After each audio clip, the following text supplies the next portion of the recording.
जय हिंद दोस्तों, नमस्कार। देहरादून स्टडी पॉइंट में आप सभी का स्वागत है। मैं हूं दोस्तों मोहित सिंह रावत। तो यहाँ पर दोस्तों आप सभी के लिए हमने कल एक कम्युनिटी टैब में पोस्ट डाला था और उसमें आपको कहा था कि यार जैसे-जैसे हमने आपको डॉक्टर अजय रावत सर की बुक कंप्लीट करवाई है ना, जैसे यशवंत खडूर सर की बुक कंप्लीट करवाई है, बिनसर यार बुक आपको कंप्लीट करवाई है ना? परीक्षा वाणी भी ऑलमोस्ट कंप्लीट ही है। तो उसी प्रकार से अब उत्तराखंड समग्र ज्ञान कोश जो डॉक्टर राजेंद्र बलौनी जी की बुक है, इसे आपको कंप्लीट कराएँगे। ठीक है दोस्तों? आपको बता देता हूँ लगभग दोस्तों कि बहुत मोटी बुक है ना? काफ़ी लंबी चौड़ी बुक है और यहाँ पर लगभग 500 से ज़्यादा पेजेस हैं। तो बहुत बड़ी बुक है और फिर भी दोस्तों हमारी पूरी कोशिश रहेगी कि जो आपके लिए इम्पोर्टेंट है, वो आपको यहाँ पर कंप्लीट करवाएँ। अपनी जॉइनिंग में जाने से पहले-पहले दोस्तों आपको कंप्लीट कराने की पूरी कोशिश करूँगा और पूरी कोशिश रहेगी कि 15 से 20 दिन के भीतर-भीतर आपको ये बुक कंप्लीट करा दूँ, ठीक है? शुरुआत करूँगा क्लास को, लेकिन उससे पहले बता देता हूँ कि इस प्रकार से पेजेस हमने डिवाइड किए हैं दोस्तों, है ना? राज्य का भूगोल आपको 33 से लगभग 148 पेजेस तक है। पहले सामान्य परिचय आता है कि राज्य के नामोत्पत्ति वगैरह, तो ये बेसिक बातें, ठीक है? उसके बाद राज्य भूगोल है दूसरा चैप्टर, ये 33 से लेकर 148 पेजेस तक आपको मिलने वाला है और आज हम यहाँ पर लगभग 37 पेज तक करने वाले हैं, शुरुआत से लेकर 37 पेज तक। तो इतने पेजेस हम करेंगे, बुक के रेफरेंस भी रहेंगे, हमारा जो अपना डाटा है वो भी रखेंगे, दोनों मिलाकर आपके सामने रखेंगे। और इस बुक में दोस्तों जो राजेंद्र बलौनी जी की जो बुक है ना, इसमें जो मुख्यतः जो फोकस किया गया है, वो लोक संस्कृति वाला जो चैप्टर है ना, वहाँ पर किया गया है। तो यहाँ से आपको जब हम यहाँ पर पहुँचेंगे लगभग 200 के आस-पास पेजेस पे, तब आपके लिए बहुत अच्छा और बहुत ही इंपॉर्टेंट डाटा मिलेगा, वो आपको नोट करना है और अच्छे से याद भी करना है। यह भी बहुत इंपॉर्टेंट है, एक डिटेल क्लास, एक अच्छी क्लास आपके सामने हम प्रेज़ेंट करने की कोशिश करेंगे और आप इन सभी को फैक्ट से ही याद करोगे, अच्छे से समझकर याद करोगे। तो शुरुआत करते हैं दोस्तों आज की अपनी क्लास को, ठीक है? तो पहला क्वेश्चन है दोस्तों और क्वेश्चन का फॉर्मेट हमने यहाँ पर ऐसा रखा है कि आपको जैसे यूपीएससी पैटर्न बना रहा है ना, कि थोड़ा समय लेगा आपको, उसी प्रकार से हमने यहाँ पे रखे हैं। तो क्वेश्चन 1 है और यहाँ पर आपके सामने दिया गया है। देखिए, पूछा गया है दोस्तों कि सही कथन का आपको चयन करना है। कालिदास द्वारा रचित मेघदूत में हिमालय तक पहुंचने का जो सबसे सरल मार्ग है, वो गंगा नदी के तट से होकर बताया गया है। दूसरा फैक्ट यहाँ पर है कि कालिदास ने अपने काव्य जो रघुवंश है ना, ध्यान रखिएगा, इसमें हिमालय क्षेत्र के लिए गौरी गुरु यानी गौरी का पिता नाम से संबोधित किया है। तो आपको यह देखना है कि सही कथन कौन सा है। थोड़ा अभी सामान्य परिचय है, मतलब हम 37 पेज तक शुरुआत करने वाले हैं, ठीक है? हो सकता है किसी दिन 10 पेज हम करें, किसी दिन 5 पेज करें, किसी दिन 50 पेज और किसी दिन 100 पेज भी करें। क्योंकि कंटेंट यानी जो डाटा है उसके आधार पर हम यहाँ पे करेंगे। कहीं पर इंपॉर्टेंट है, कहीं पर इंपॉर्टेंट नहीं है, उस हिसाब से हम चलेंगे, ठीक है? तो आज हम लगभग 37 पेज तक कंप्लीट करने वाले हैं। तो इसका जो आंसर है दोस्तों आपको मिलेगा, यहाँ पर मिलेगा ऑप्शन सी, ठीक है? कालिदास द्वारा जो रचित मेघदूत है ना, यहाँ पर ध्यान रखिएगा, मेघदूत किसकी रचना है? कालिदास जी की है और यहीं पर इन्होंने बताया है कि हिमालय तक पहुँचने का जो सबसे सरल मार्ग है, वो आप गंगा नदी के तट से होते जाइए। दूसरी बात दोस्तों, कालिदास की एक रचना और है रघुवंश काव्यम, ठीक है? रघुवंश काव्यम, इसमें गौरी गुरु शब्द का प्रयोग किया गया है। 2 फैक्ट हो गए। तीसरी बात है दोस्तों, जब हम कालिदास की बात करते हैं ना, ये चंद्रगुप्त सेकंड, जिसे चंद्रगुप्त विक्रमादित्य भी कहते हैं, इसके 9 रत्नों में से एक था, ठीक है? पहला और यहाँ पर जो मोस्ट इंपोर्टेंट फैक्ट आपके लिए और बनेगा, मेघदूत में कनखल व अलकापुरी फूलों की घाटी का वर्णन किया गया है। ये प्रश्न पुराने एग्जाम में बन चुका है कि फूलों की घाटी का वर्णन या अलकापुरी का जो नाम बताया गया है, वो कहाँ पर है? मेघदूत में बताया गया है। दूसरा फैक्ट दोस्तों यहाँ पर यह बनेगा कि अभिज्ञान जो शकुंतलम बुक है ना, आप सभी जानते हैं, जहाँ पे भरत का जन्म होता है ना? तो कण्वाश्रम और मालिनी नदी का वर्णन यहीं पे आपको इस बुक में मिलता है। और यहाँ पर एक थोड़ा-सा और टफ फैक्ट बनेगा कि कुमार संभव एक बुक है इन्हीं की और यहाँ पर दोस्तों अस्तुतरस्य दिशि देवात्मा हिमालय नामा नागाधिराजा, मतलब ऐसा वर्णन किया गया है कि हिमालय को उत्तर दिशा में देवता स्वरूप है, जो हमारा हिमालय है वो एक देवता स्वरूप है, ठीक है? यहाँ पर तो ये एक प्रश्न आपके सामने था। अब चलेंगे क्वेश्चन नंबर 2 पे। देखिए दूसरा क्वेश्चन है और इसे अच्छे से पढ़िएगा और इसका कोड के आधार पर आंसर दीजिएगा। देखिए इसका यहाँ पे पूछा है कि विचार कर असत्य कथन का चयन करना, ठीक है? असत्य कथन का चयन करना है। स्कंद पुराण में हिमालय को 5 खंडों में विभक्त किया गया है, ठीक है? हिमालय का सबसे पश्चिमी खंड जालंधर है और नेपाल हिमालय तमसा व काली नदी के मध्य स्थित है। इस प्रश्न का आंसर देना है। असत्य कथन कौन सा है वह आपको चूज करना है। तो आप सबने चूज कर लिया होगा। देखिए स्कंद पुराण हिमालय के 5 खंडों में विभक्त है जी, बिल्कुल विभक्त है, ये सही है, ठीक है? हिमालय का पश्चिमी खंड जालंधर है, सबसे पश्चिमी, गलत, ये गलत हो चुका है, 2 गलत है। नेपाल हिमालय तमसा व काली नदी के मध्य स्थित है, तो यह भी दोस्तों गलत है। आप यहाँ पर देखोगे जो ऑप्शन सी है ना 2 3 ये गलत है। क्यों गलत है? अब जरा यहाँ पर देखिए दोस्तों, जो स्कंद पुराण है, ध्यान रखिएगा, स्कंद पुराण में हिमालय को ये 5 भागों में बांटा गया है। कश्मीर, जालंधर, केदारखंड, पूर्वांचल और नेपाल। ठीक है, अब देखिए जो ये है ना नेपाल, ये तीस्ता नदी, यहाँ पर जो तीस्ता नदी है ना, तीस्ता नदी जो सिक्किम के सामने और नेपाल को अलग करती है, वहां से लेकर और काली नदी जो है वहां तक है। ठीक है, अब ये जो कुर्मांचल और केदारखंड है, कुर्मांचल मतलब कुमाऊं वाला, केदारखंड मतलब यहाँ पर हो गया ये गढ़वाल वाला, ये गढ़वाल वाला पार्ट हो गया, ये पूर्वांचल हो गया। यहाँ पर एक नंदा देवी, यहाँ पर बात करें, एक नंदा पर्वत है ना, ये इसका विभाजक पॉइंट माना जाता है। जलंधर की बात करें दोस्तों तो ये तमसा, जिसे हम टोंस कहते हैं, या यहीं पर आपको ऐसा भी मिल सकता है यमुना नदी। तो दोनों के इस पॉइंट से लेकर और यहाँ पर जो सतलुज पॉइंट है ना, यहाँ तक जलंधर है। तमसा मतलब टोंस नदी, और कश्मीर से इधर की ओर दोस्तों, यानी जो यहाँ पर सतलुज नदी है, इसकी ओर जो आगे है वो आपको मिलेगा यहाँ पर कौन सा, कश्मीर वाला पार्ट। तो नदी का विभाजन आपने देख लिया है।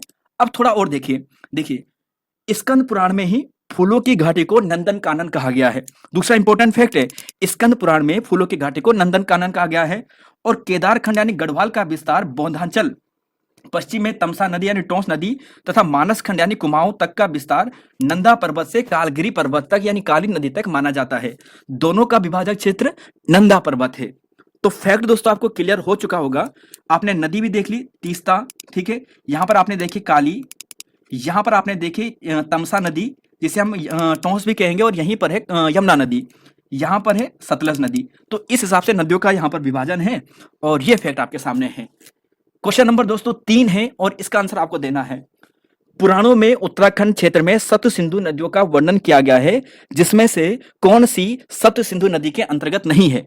अच्छा प्रश्न है दोस्तों ये, और इसका आंसर आपको क्या मिलेगा? तो देखिए दोस्तों, इसका जो आंसर आपको मिलेगा ना, ये मिलेगा आपको ऑप्शन नंबर सी, रामगंगा नहीं मिलेगा। ध्यान से सुनिएगा, रामगंगा नहीं मिलेगा। तो कौन कौन सी शामिल है? देखिए सप्त सिंधु के अंतर्गत सबसे पहले सरस्वती, ठीक है, अलकनंदा, और अलकनंदा को थोड़ा इंपॉर्टेंट कर दीजिएगा, इसी को ऋग्वैदिक सिंधु नाम से भी संबोधित यहां पर किया गया है। पूछा जाएगा ऋग्वैदिक सिंधु का नाम किसे दिया गया है? अलकनंदा को दिया गया है उत्तराखंड के संदर्भ में। ठीक है, फिर एक नवालिका नदी, नवालिका मतलब नयार नदी, ठीक है, फिर भागीरथी, पिंडारी, मंदाकिनी, धौली गंगा। आसान है दोस्तों, सप्त सिंधु नदी कौन सी होगी? जो यमुना नदी आ रही ना, इसकी जो महत्वपूर्ण सहायक नदी है वही तो है। देखिए धौली गंगा इसकी महत्वपूर्ण सहायक नदी है, पिंडारी नदी इसकी महत्वपूर्ण सहायक है, मंदाकिनी नदी इसकी महत्वपूर्ण सहायक है ना। तो ये जो महत्वपूर्ण सहायक है अलकनंदा नदी की, ये आएंगी सप्त सिंधु के अंतर्गत। अलकनंदा तो खुद है ही, और बाकी एक सरस्वती भी जो सबसे ऊपर मिलती है यहाँ पर अलकनंदा से, वह भी इसकी सहायक है। और जो नया नदी है ना, ये भी मिल जाती है जो भागीरथी गंगा से, तो ये भी इसकी सहायक है। तो सप्त सिंधु नदी कौन सी है आपको मालूम हो चुका है, और ऋग्वैदिक सिंधु किसे कहते हैं वह भी आपको मालूम हो चुका है। क्वेश्चन 4 है कि निम्न में से नदी उत्तल रिवर टेरेस का उदाहरण नहीं है, कौन सा नहीं है? तो देखिए दोस्तों, इस प्रश्न को अभी आपको समझाऊंगा। इसका जो आपको सही आंसर मिलेगा ऑप्शन डी मिलेगा, ठीक है, मसूरी है। अभी समझाता हूं, रखा मैंने ये क्वेश्चन आपके लिए थोड़ा डिटेल में। तो क्वेश्चन 4 ये हो गया, मसूरी इसका आंसर है। क्वेश्चन नंबर 5 है दोस्तों, निम्न कथन किसका है ये आपको देखना है। एशिया के समस्त पर्वतीय प्रदेशों की 6 बार यात्रा करने के बाद मैं इस निष्कर्ष पर पहुंचा हूं कि सभी पर्वतीय प्रदेशों में जो उत्तराखंड क्षेत्र है ये सर्वाधिक सुंदर है। ये कथन किसका है? तो आप कहोगे कि टीजी लॉन्गस्टाफ का है। किसका है? टीजी लॉन्गस्टाफ का है। अब सुनिए दोस्तों, टीजी लॉन्गस्टाफ जो था ना, इसने टिलमैन की एक पुस्तक है जिसका नाम है नंदा देवी का सफल आरोहण, वहां पर अपना ये कथन दिया है। ठीक है, अब जरा देखिए, नंदा देवी की जब हम बात करते हैं तो 7 मीटर इसकी ऊंचाई है। कितनी है? 7 8 1 7 78 17 मीटर इसकी हाइट है। पहला आरोहण किसने किया था? पहला जो आरोहण दोस्तों इस पर्वत पर किया था ना, ये टिलमैन और ऑडेल ने किया था। ध्यान रखिएगा, टिलमैन ऑडेल ने किया था। कब किया था? 1936 में किया था। 1936 में नंदा देवी पर्वत पर आरोहण करने का जो सबसे पहला काम किया था वो टिलमैन और नेल ऑडेल ने किया था। फिर देखिए दोस्तों, भारत का प्रथम किसने किया था? तो जो भारतीय मेजर है ना, एन रॉय, नरेंद्र रॉय इनका नाम था, इनके द्वारा 20 जून 1964 में इसे फतेह किया गया था। तो 20 जून तो आप नहीं याद रख पाओगे, लेकिन 1964 ध्यान रखिएगा, एन रॉय ने किया था। तो क्वेश्चन 5 हो गया है। क्वेश्चन नंबर 6 पे चलते हैं दोस्तों, यहां पर आपके सामने रखा है। अब देखिए, ये है छठा क्वेश्चन और इसका आंसर आपको पहले ही मिल चुका है, लेकिन फिर भी सुनिए। देखिए, निम्नलिखित उत्तराखंड के नामोत्पत्ति के संदर्भ में असत्य कथन का आपको चयन करना है। पुराणों में उत्तराखंड के 2 क्षेत्र, केदारखंड जिसे हम गढ़वाल कहते हैं, मानसखंड जिसे हम कुमाऊं कहते हैं, के नाम से जाना जाता है। ये बेसिक प्रश्न है, आपको अच्छे से याद हो चुका है। दूसरा है महाभारत काल में जो विराट नरेश था। देखिए दोस्तों, आपने देखा होगा ना विराट महाभारत में, जब यहाँ पर अर्जुन बाद में क्या होता है कि जो महाभारत के जो पांडव होते हैं ना, विराट नरेश के यहाँ क्या लेते हैं, संरक्षण लेते हैं। तो विराट नरेश वही वाला। इसके पश्चात जो केदारखंड और मानस खंड है ना, इसी को संयुक्त रूप से उस समय उत्तराखंड भी कहा जाने लगा। मतलब उसके शासन काल के बाद में इस क्षेत्र को, ठीक है, जो हमारा केदारखंड है और मानस खंड है, स्कंद पुराण के केदारखंड में उत्तराखंड का नाम वर्णन है दोस्तों, यह भी बिल्कुल सही है। और जो यहाँ पर नागपंथ के जो गुरु गोरखनाथ है ना, इन्होंने गोरखवाणी जो उनकी पुस्तक है, इसमें उत्तरापथ ना कहकर बल्कि उत्तराखंड ही शब्द कहा था। तो उत्तराखंड आज का शब्द नहीं है, पुराणों में शब्द है दोस्तों इसका। ठीक है, तो क्वेश्चन नंबर 6 भी हो गया है। क्वेश्चन नंबर 7 देखिए, अब ये थोड़ा अच्छा है, इस प्रश्न को मेल कीजिए, थोड़ा सा मेल लीजिए और मिलान कीजिए इस प्रश्न का। देखिए, उत्तराखंड रहस्य किसकी पुस्तक है, वसुधारा किसकी पुस्तक है, कनक वंश काव्य किसकी पुस्तक है, उत्तराखंड यात्रा दर्शन किसकी है, मिलान करिए, आंसर दीजिए। क्वेश्चन नंबर 7 देखिए, तो जी हाँ दोस्तों, आप सभी को मालूम है, अगर किसी को ऊपर वाली बुक ना भी मालूम होगा तो ये वाली बुक तो आपको सभी को मालूम होगी कि शिव प्रसाद डबराल जी की पुस्तक का नाम है उत्तराखंड यात्रा दर्शन, है ना। इन्हें चारण नाम से भी जानते हैं क्योंकि इन्होंने बहुत भ्रमण किया। इंसाइक्लोपीडिया ऑफ उत्तराखंड के नाम से भी जानते हैं शिव प्रसाद डबराल जी को, है ना। इन्होंने ही उत्तराखंड यात्रा दर्शन 12 खंडों में लिखा था, 12 भाग हैं इस पुस्तक के। ठीक है, तो डी का 4 आएगा, डी का 4। तो एक तो डी आपको यहां पे दिखाई दे रहा है, एक डी आपको यहां पे दिखाई दे रहा है, एक डी आपको यहां पे दिखाई दे रहा है। तो बी वाला तो सबसे पहले कट गया। ठीक है, उत्तराखंड रहस्य दोस्तों शालिग्राम वैष्णव जी की ही रचना है, एक का ए, तो ये भी सही है जी बिल्कुल। वसुधारा, देखिए दोस्तों, वसुधारा की बात करें ना, अब ये जो है ना, ये गोविंद प्रसाद नौटियाल जी की है, तो ऑप्शन दोस्तों यहां पर ये आएगा। और कनक वंश काव्य की बात करें तो बाल कृष्ण भट्ट की है। ठीक है, आप ऐसे याद करो, कृष्ण भगवान ने कंस को मारा था, तो ये का में जो बी है ना, वो हटा दो, वह जो है हटा दो, कनक वंश है ना, तो आप इसे कंस भी पढ़ सकते हो अगर ध्यान से देखोगे तो, कनक वंश, कंस वा कंस काव्य, तो आप कृष्ण ऐसे चले जाओगे, तो बाल कृष्ण भट्ट की क्या है, कनक वंश काव्य है। तो मतलब दोस्तों ऑप्शन नंबर जो आपको सी दिखाई दे रहा है, ये बिल्कुल सही है। मिल गया आंसर। और एक बुक और याद कर लिए मेरे सामने, एक है हरिराम धस्माना जी, इनकी एक पुस्तक है और जिसका नाम क्या है, वेद माता। ठीक है, हमारे उत्तराखंड के हैं, आपको याद कर लेना है। चलेंगे दोस्तों, क्वेश्चन नंबर यहां पर 8 और इसका आंसर देना है। हिमालय गजेटर का प्रकाशन E.T. एटकिंसन द्वारा सर्वप्रथम कराया गया था। अब देखिए दोस्तों, मुझे मालूम है आप सभी कहोगे कि यहाँ से क्या प्रश्न बनेंगे। यहाँ से देखिए, जो हमारी जो ये वाली बुक है ना, हमारी जो इस बुक की बात कर रहा हूँ, जो हमारी जो उत्तराखंड ज्ञान कोश वाली जो बुक है ना, यहाँ से जो ये वाला पार्ट है, जैसे इस बार प्रश्न बने थे, जैसे चैंसवाड़ी एक प्रश्न बना था, चैंसवाड़ी है ना, कि गढ़वाल में चैंसवाड़ी कहा जाता है तो कुमाऊं में क्या कहा जाता है, एक गोठ शब्द बना था, तो वो आपको उत्तराखंड लोक संस्कृति वाले पार्ट में मिल जाएंगे, इस बुक में भी है उसके बारे में वर्णन। तो ऐसे प्रश्न जो संस्कृति से ज्यादा संबंधित प्रश्न है, वो आपको इस बुक में मिल जाएंगे। तो स्पेशली यहाँ पर जो ये बुक है ना, संस्कृति मेले संबंधित बातें है ना, उनसे ज्यादा रिलेटेड है, जनजाति से रिलेटेड ज्यादा है। और बाकी अगर आप नॉर्मल की बात करें तो परीक्षा वाणी दोस्तों सबसे बेस्ट बुक है, इससे ऊपर कोई बुक मेरे ख्याल से आपको नहीं मिलेगी। और इतिहास में दोस्तों डॉक्टर अजय रावत और यशवंत कठोर, इसके अलावा कोई भी बुक आपको पढ़ने नहीं चाहिए। तो फिलहाल यहाँ पे देखिए, क्वेश्चन नंबर 8 पे हर एक बुक आपको करा रहा हूँ। ठीक है, तो 8वां क्वेश्चन है दोस्तों कि हिमालय गजेटियर का प्रकाशन एटकिंसन द्वारा सर्वप्रथम कराया गया था। तो अब तो नॉर्मल प्रश्न हो चुका है, जब पहली बार आया था तो उस समय टफ प्रश्न था। इसका आंसर था दोस्तों 1882 में। ठीक है, 1882 में इसका प्रकाशन हुआ था। क्वेश्चन नंबर 9 है कि गोपेश्वर त्रिशूल लेख में अशोक चल ने इस क्षेत्र के लिए क्या कहा था। अब देखिए, हमें क्षेत्र का भी नामोत्पत्ति वाला हम चैप्टर पे है ना, तो जो अशोक जो सॉरी गोपेश्वर का जो त्रिशूल लेख है, वहां पर जो अशोक चल का था, कब का था, 1191 का था, 1191 का। तो वहां पर दोस्तों 1191 ईस्वी में उसने इस क्षेत्र के लिए केदारखंड नाम से संबोधित किया था। क्या नाम क्या था, केदारनाथ नाम से संबोधित किया था। ध्यान रखिएगा, ऑप्शन डी सही है। और ये जो केदारखंड है, मतलब ये पूरे गढ़वाल की बात कर रहे हैं उस समय, तो उस समय भी ये नाम है। और ये त्रिशूल कहां पर है, गोपेश्वर में है। और गोपेश्वर से क्या क्या प्रश्न बनते हैं एग्जाम में, पहला, प्राचीन नाम इसका गोस्थल है। क्या नाम है, प्राचीन गोस्थल है। ठीक है, बलसुती या बालखिला नदी के तट पर यह माना जाता है। इंपॉर्टेंट प्रश्न है कि 6ठी शताब्दी में यहां से नागवंश का एक त्रिशूल लेख मिलता है। ठीक है, नागवंश का त्रिशूल लेख कब से मिलता है, 6ठी शताब्दी में मिलता है। 12वीं सदी यानी 1191 में अशोक चल का ताम्रलेख हमें यहाँ पे मिलता है। राजकीय विधि कॉलेज यहाँ पर आपको मिलेगा। जड़ी बूटी शोध एवं विकास केंद्र दोस्तों आपको यहीं पर मिलेगा। और रुद्रनाथ भगवान का जो शीतकालीन निवास स्थान है, गोपीनाथ मंदिर, वो आपको यहीं पर मिलने वाला है। तो गोपेश्वर से 5-6 प्रश्न है ये, और ये आपको ध्यान रख लेना है। चलेंगे दोस्तों क्वेश्चन नंबर 9 के बाद चलते हैं 10 में और 11 पे। उत्तराखंड प्रशासनिक अभिलेखों में सर्वप्रथम उत्तराखंड शब्द का प्रयोग कब हुआ था? Question number 10। तो बहुत ही आसान प्रश्न है, 1960 में हुआ था। और क्यों हुआ था? क्योंकि 24 फरवरी 1960 को उत्तरकाशी, चमोली, पिथौरागढ़ इन तीनों जनपदों को, ध्यान रखिएगा, तीनों जनपदों की स्थापना की गई थी। मतलब तहसीलों को, ये पहले तहसील थी, इन्हें उच्चीकृत किया गया, इन्हें ऊपर बनाया गया और इन्हें जनपद बना दिया गया था, है ना। तो ये दोस्तों आपको ध्यान रख लेना है। और उसी समय उत्तराखंड मंडल नाम दिया गया था प्रशासनिक अभिलेखों में। वैसे तो बहुत प्राचीन नाम से उत्तराखंड का नाम है। किस तिथि को उत्तरांचल नाम परिवर्तित कर उत्तराखंड कर दिया गया था? तो बेसिक प्रश्न है दोस्तों, 1 जनवरी 2007 से नाम हो गया था।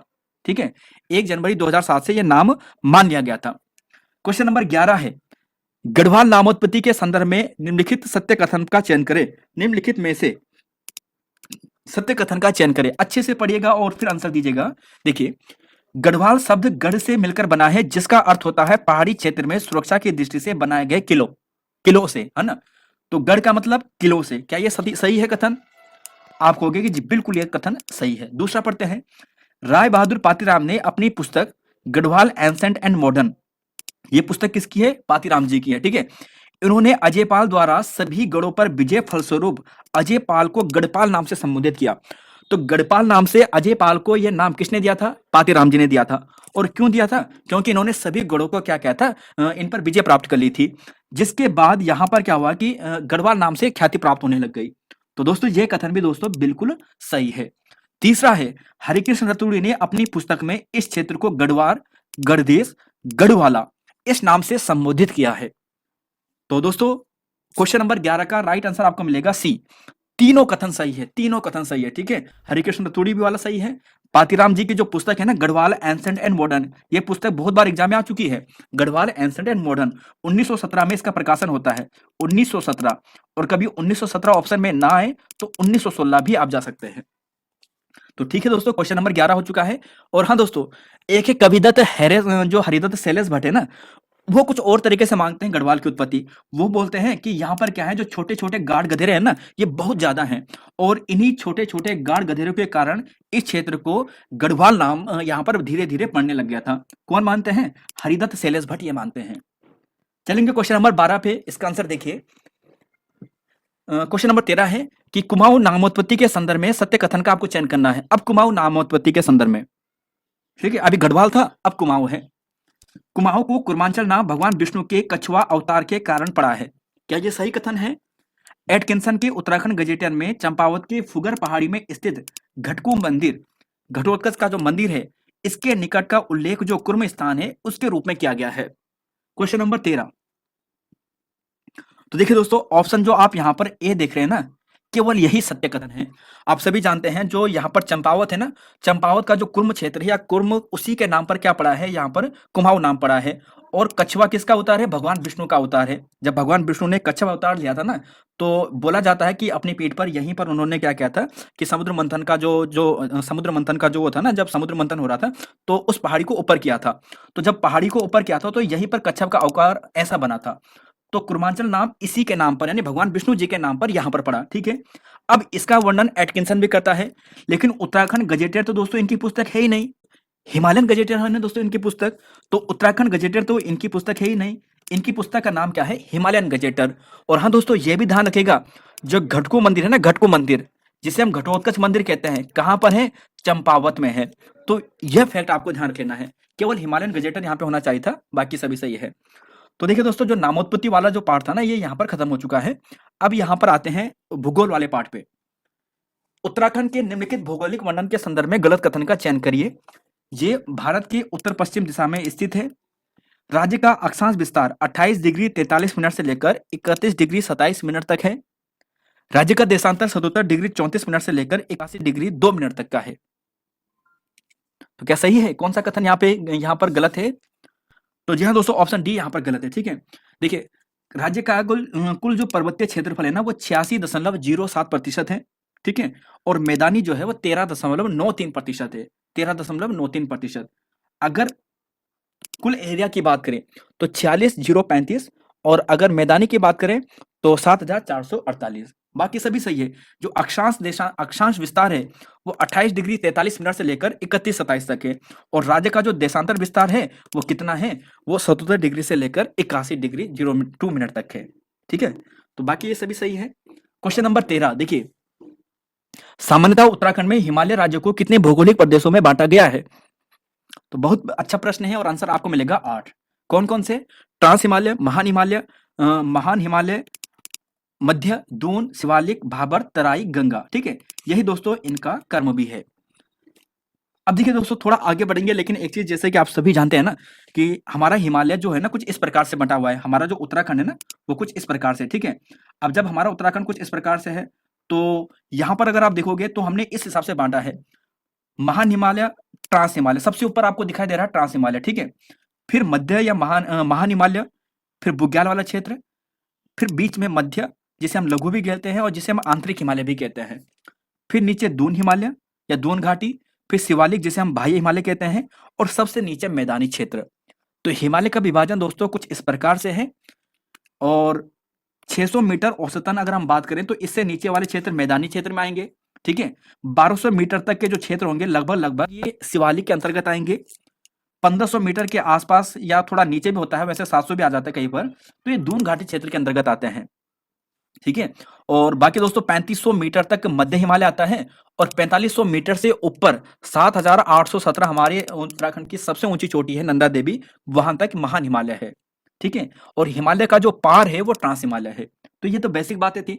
अब जगह यहाँ पर देखिए, इसी में दोस्तों कुछ ऐसे बातें बनती है कि भ्रंश बनते हैं, यहां से एग्जाम में प्रश्न पूछा जाता है, और यही आपको बस ध्यान रख लेना है। अगर हम बात करते हैं एमसीटी यानी मैन सेंट्रल थ्रस्ट, ध्यान रखिएगा, मैन सेंट्रल थ्रस्ट, जो टिहरी डैम है ना इसी थ्रस्ट के ऊपर है। इसलिए टिहरी डैम का क्या कर रहे थे, यहाँ पर क्या कर रहे थे, अपोज कर रहे थे कि टिहरी डैम नहीं बनाना है। किसमें? महान हिमालय या हम जिसे बृहद हिमालय कह रहे हैं उसके और लघु हिमालय के बीच में जो ये एमसीटी लाइन है ना, मैन सेंट्रल थ्रस्ट, इसमें आपको ये लाइन मिलेगी। दूसरी बात दोस्तों, अब देखिए, शिवालिक और मध्य, या शिवालिक हम या लघु कहें, इनके बीच में लाइन है एमबीटी, और इसी को एमबीएफ भी कहते हैं, मैन बाउंड्री थ्रस्ट या मैन बाउंड्री फॉल्ट, ठीक है। ऐसा प्रश्न बनता है दोस्तों एग्जाम में, अगर उत्तराखंड में ना बने तो जीके में ये प्रश्न बनता है, भूगोल वाले पार्ट में, है ना। और शिवालिक और मैदानी के बीच में दोस्तों जो यहाँ पर लाइन है ना, फॉल्ट है, वो है HFF, हिमालयन फ्रंटल फॉल्ट।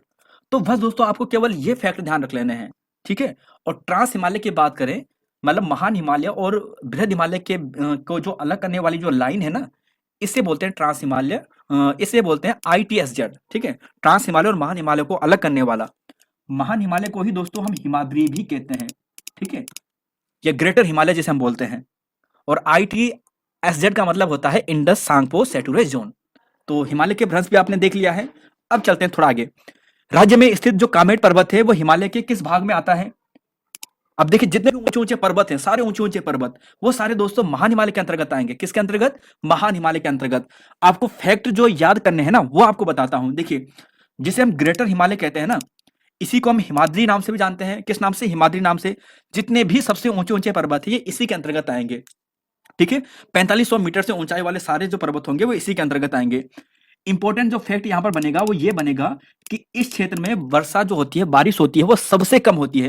क्यों? क्योंकि बर्फ ही बर्फ है, तो बारिश है ना, तो बर्फ के रूप में रहेगी, तो बारिश यहाँ पर सबसे कम वाला क्षेत्र है। 40 से लेकर 80 सेंटीमीटर जो होती है बारिश होती है यहाँ पर। चौड़ाई की बात करें दोस्तों तो 15 से 30 किलोमीटर तक इसकी कहीं पर चौड़ाई है। और एमसीटी लाइन जैसे अभी आपको बताया था, मध्य हिमालय और यहीं पर आप देखोगे महान हिमालय को अलग करने का काम करता है।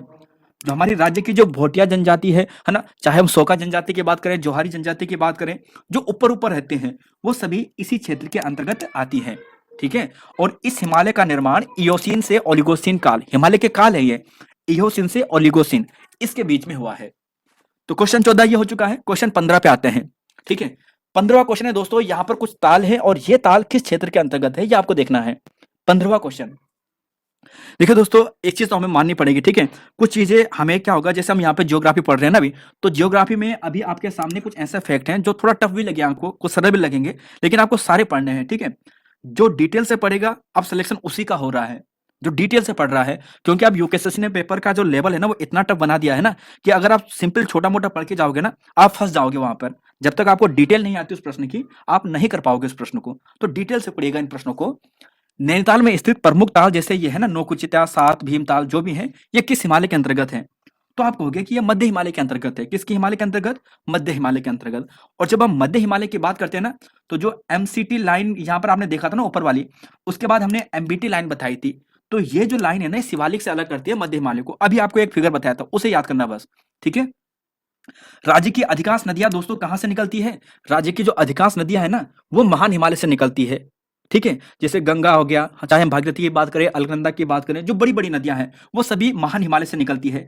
लेकिन कुछ नदियां हैं जैसे सरयू, लधिया, दूधातोली से निकलने वाली पांचों नदियां, चाहे हम नयार नदी की बात करें, है ना, चाहे हम रामगंगा नदी की बात करें, तो ये जो पांचों नदियां हैं ना दूधातोली पर्वत से निकलने वाली, ये सभी मध्य हिमालय के अंतर्गत आती है। और इसमें वर्षा थोड़ा कम होती है, उससे थोड़ा ज्यादा होती है, मतलब जो महान हिमालय है उसकी तुलना में थोड़ा ज्यादा वर्षा होती है। तो ये दोस्तों आपके सामने है, ठीक है। अब चलेंगे क्वेश्चन नंबर 16 पे। देखिए यहां पर पूछा गया है कि मैनाक पर्वत के नाम से किसे जाना जाता है? मैनाक पर्वत के नाम से, देखिए मैनाक पर्वत है ना, मैनाक पर्वत बोलते हैं दोस्तों शिवालिक को। ऑप्शन सी यहां पे सही है। अब शिवालिक की जब हम बात कर रहे हैं, इसी को दोस्तों हम क्या बोलते हैं? उप हिमालय कहते हैं। क्या बोलते हैं? उप हिमालय कहते हैं। हिमालय का पैर, हिमालय का जो पाद है ना या पैर है, इसी ही को हम कहते हैं, या इसी को बाह्य हिमालय के नाम से भी हम जानते हैं। और दोस्तों यहां पर यह भी ध्यान रखिएगा, जो HFF है, हिमालयन फ्रंटल फोल्ड है ना, सॉरी हिमालयन फ्रंटल फोल्ड, ठीक है। तो फ्रंटियर फोल्ड जो यहाँ पर जो लाइन है ना, ये मैदानी क्षेत्र से अलग करने का काम करती है। तो बस दोस्तों यहाँ पर यही बात है। और इंपॉर्टेंट फैक्ट यहाँ से ये बनेगा कि इस क्षेत्र में सर्वाधिक वर्षा होती है। 200 से लेकर 250 सेंटीमीटर तक वर्षा हिमालय के सर्वाधिक इसी भाग में होती है। 16 क्वेश्चन हो गया है। 17वां क्वेश्चन है, देखिए पूछा गया है दोस्तों, ट्रांस हिमालय के अंतर्गत निम्नलिखित में से कौन सी श्रेणी नहीं आती है? ट्रांस हिमालय के अंतर्गत काराकोरम, लद्दाख, जास्कर, धौलाधार। तो देखिए दोस्तों इसका आंसर आपको मिलेगा धौलाधार, ठीक है। जो सबसे ऊपर आपको मिलेगी काराकोरम, फिर लद्दाख, नीचे जास्कर, है ना। और इसके अंतर्गत एक कैलाश श्रेणी भी है जो आपको यहाँ पर तिब्बत में मिलेगी। तो ये भी दोस्तों ट्रांस हिमालय के अंतर्गत आती है। ट्रांस का मतलब क्या होता है? ट्रांस का मतलब होता है दोस्तों पार हिमालय। पार हिमालय का मतलब हिमालय के पल तरफ, हिमालय की दूसरी तरफ, है ना। तो तिब्बत हिमालय के नाम से भी इसे जानते हैं। मतलब जहां पर तैतीस सागर बना था ना, उसकी दूसरी साइड वाला यहाँ पर क्या आएगा? इसी हिमालय के अंतर्गत आएगा, ठीक है। और गॉडविन जो ऑस्ट्रियन है ना, K2, सबसे ऊंची चोटी इसी हिमालय की है, ट्रांस हिमालय की। तो दोस्तों यहाँ पर आपको ये फैक्ट आपको मिलने वाले हैं। अब चलेंगे अगले क्वेश्चन पे, 18वां क्वेश्चन। देखिए 18वां क्वेश्चन है दोस्तों, इस प्रश्न को अच्छे से देखिए। अब दून वाला क्षेत्र आ गया है, ठीक है। देखिए दोस्तों एक चीज फिर से मैं आपको बोल देता हूं कि इसमें ना आपको जो बलोदी सर की बुक है ना, इसमें जो सबसे बेस्ट इस बुक का जो पार्ट है ना, वो लोक साहित्य वाला पार्ट है, लोक संस्कृति वाला पार्ट है। और जो सामाजिक क्षेत्र है, मेले हो गया है, मतलब लोक साहित्य, लोक संस्कृति, है ना, जनजाति वगैरह, इसमें विशेष अच्छी बुक है। उस चैप्टर के लिए बहुत अच्छी बुक है ये वाली, ठीक है। और मैं आपके लिए कोशिश करूंगा कि भूगोल भी मैं आपको इसी बुक में कंप्लीट करा दूं, ठीक है। 18वां क्वेश्चन देखिए, अभी हम चलते हैं यहाँ पर 18वां क्वेश्चन। दून क्षेत्र के संदर्भ में असत्य कथन का चयन करना है। शिवालिक व मध्य हिमालय के मध्य यह स्थित है, यह भाग, ठीक है। सबसे बड़ा दून क्षेत्र देहरादून है, जिसकी लंबाई लगभग 75 किलोमीटर है। तो जी हाँ दोस्तों, लगभग लगभग ठीक है, ये 75 किलोमीटर के आसपास, ठीक है। राज्य का प्रसिद्ध चोखम दून नैनीताल के अंतर्गत आता है। और इस क्षेत्र में जनसंख्या का मुख्य रूप निवास करती है। तो दून क्षेत्र के संदर्भ में असत्य कथन कौन सा है? तो जी हाँ दोस्तों, ध्यान रखिएगा दोस्तों, ये है ऑप्शन सी, ठीक है। देखिए जो ऑप्शन सी आप देख रहे हैं ना, ऑप्शन सी वगैरह, ये देखिए ये वाला जो ऑप्शन सी आप देख रहे हैं, जो चौखम दून है ना, ये पौड़ी के अंतर्गत आता है। देखिए दून क्षेत्र की बात करें तो जो दून क्षेत्र है ना, ये लगभग 25 किलोमीटर चौड़ा है, 25 किलोमीटर चौड़ाई है। और लंबाई की बात करें तो लगभग लगभग ये 75 किलोमीटर के आसपास है, ठीक है, 75 किलोमीटर। और ऊंचाई दोस्तों लगभग 350 मीटर, कहीं पे 750, कहीं पर 1000 मीटर। ऊंचाई फिक्स नहीं होती है इनकी, ठीक है। अब जो दून आपको ध्यान रख लेना है, वो यहाँ पर ध्यान रखिएगा।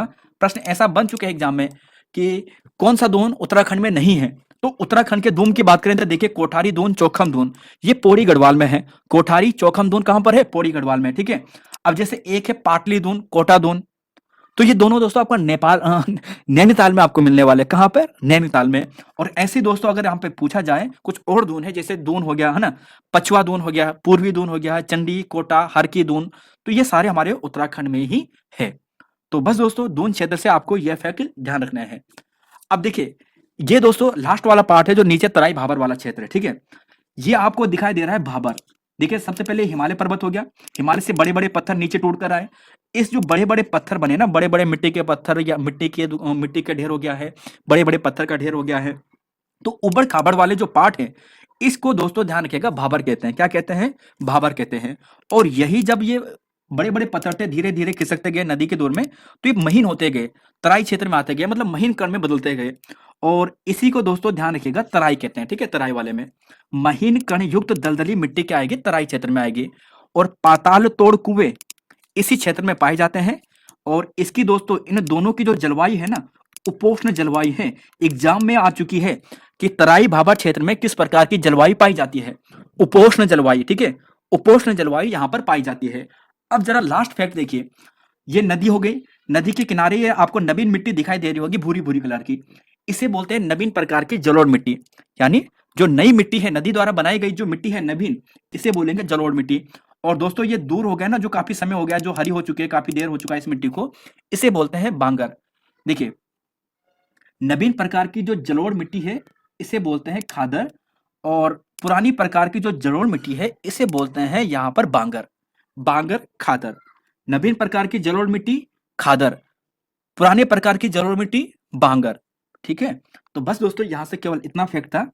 अब देखिए यहां पर है अगला क्वेश्चन, 19वां क्वेश्चन। राज्य के तराई भाबर में प्रसिद्ध घाट है जिसे हम द्वार कहते हैं। अब आपको यह बताना है कौन सा सही सुमेलित नहीं है। चिरकिया ढिकुली में, चोरगलिया हल्द्वानी में, तिमली पौड़ी गढ़वाल में, मोहंड पास देहरादून में, कौन सा सही सुमेलित नहीं है? तो देखिए दोस्तों कुछ और भी द्वार हैं, जैसे कोट द्वार, ये सभी को मालूम है पौड़ी गढ़वाल में है, तो इसको याद करने की जरूरत नहीं है। ठीक है, काठगोदाम नैनीताल, इसके भी याद करने की जरूरत नहीं है, ये थोड़ा अलग नाम है इसलिए आपके सामने रखे हैं। तो देखिए दोस्तों यहां पर आंसर मिलेगा ऑप्शन नंबर जो आप यहां पे देख रहे हैं ना, डी। चिरकिया ढिकुली में ही आपको मिलेगा, चोरगलिया जो यहाँ पर द्वार है ये हल्द्वानी में ही आपको मिलेगा, तिमली जो है ना, तिमली, तिमली मोहन पास जो है ना देहरादून में है। जो ये दो है ना, तिमली मोहन पास, ये एक पूरा नाम है तिमली मोहन पास। तो ये जो घाट है, ये जो दर्रा है, ये आपको देहरादून में मिलेगा। तो केवल सी ही गलत है, बाकी सभी सही है। और आज का दोस्तों ये लास्ट क्वेश्चन है और इसका आंसर आपको देना है। और इसका आंसर तो आपको पहले ही मिल चुका है, पर कोई बात नहीं दोस्तों। देखिए अब आपको जो सबसे पहले मैंने चौथा प्रश्न दिया था, वहां पर आपको एक चीज देखिएगा, समुद्र तल से लगभग 1520 मीटर ऊंचाई, ये फिक्स नहीं है, थोड़ा बहुत ऊपर नीचे भी हो सकता है, जलोढ़ मृदा से निर्मित समतल भाग को सैण, सौर या बगड़, जिसे रिवर ट्रेस कहते हैं। तो दोस्तों ये बिल्कुल सही है, इसी को क्या कहते हैं? नदी उत्तल, नदी उत्तल। ठीक है, नदी उत्तल। तो इस क्षेत्र को नदी उत्तल कहते हैं, या सैण कहते हैं, या सोण कहते हैं।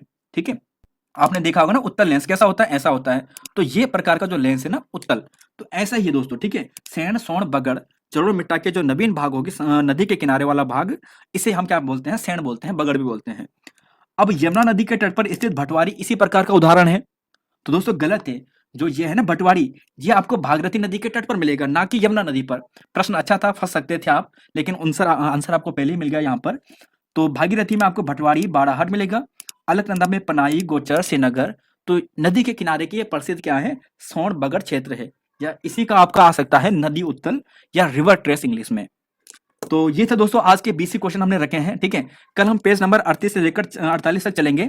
और सबसे बड़ा मेरे ख्याल से जो यहाँ पर जो भूगोल वाला पार्ट है ना, यही होगा, क्योंकि इसमें आपको क्या मिलेंगे? सारे पर्वत मिलेंगे, इसमें आपको सारे दर्रे भी मिलने वाले हैं, और हो सकता है नदी तंत्र भी कुछ पार्ट इसमें आ जाए। ठीक है, तो ये दोस्तों हम आपको कल मिलेंगे, और जल्द से जल्द इस बुक को आपको कंप्लीट कराने की कोशिश भी करेंगे। तो फिलहाल दोस्तों यहाँ पर इतना ही है, मिलेंगे आपको नई वीडियो में। और हाँ, पीडीएफ में इसकी थोड़ी देर में वीडियो के डिस्क्रिप्शन में रख दूंगा, आप डाउनलोड कर लीजिएगा। ठीक है, तो मिलेंगे। जय हिंद दोस्तों, आपको नई वीडियो में। तब तक के लिए नमस्कार, नई वीडियो में मिलेंगे। जय हिंद।